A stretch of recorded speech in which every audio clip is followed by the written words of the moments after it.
Ô pessoal, mais uma técnica de defesa pessoal básica para vocês aí. Segurou. Essa técnica é bem simples, tá? Acho que vai ser um vídeo bem curto.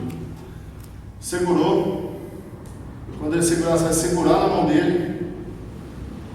E daqui você só vai dar um chute. Tá? Então segura, então chuta. Chuta baixo, virilha, o abdômen. Ou se você tiver condições, tiver coordenação motora e força suficiente, pode chutar em cima. Se você tiver capacidade para isso. Segura, chuta. Sem problema nenhum. Quando ele vier segurar, segura na mão e puxa ele para ele vir para cima de você, e com isso vai fazer com que a pancada, o chute, seja ainda mais forte, tá? Porque vai vir o peso dele em cima de você. Então, segura, puxa e chuta. Segura, puxa e chuta. Tudo junto. Tá? Segura, puxa e chuta. Segura, puxa e chuta. Ou se tiver capacidade, em cima.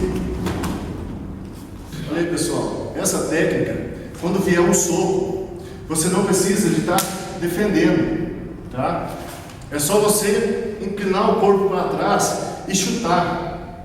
Por quê? Quando ele soca, a distância do braço dele é mais curta do que a distância do seu chute, tá? Obviamente, quando ele vier atacar, você põe as mãos, pelo menos para evitar de você levar um soco no rosto. Você não precisa estar tentando defender, é só chutar, tá? Então, está em posição, ele atacou, chuta.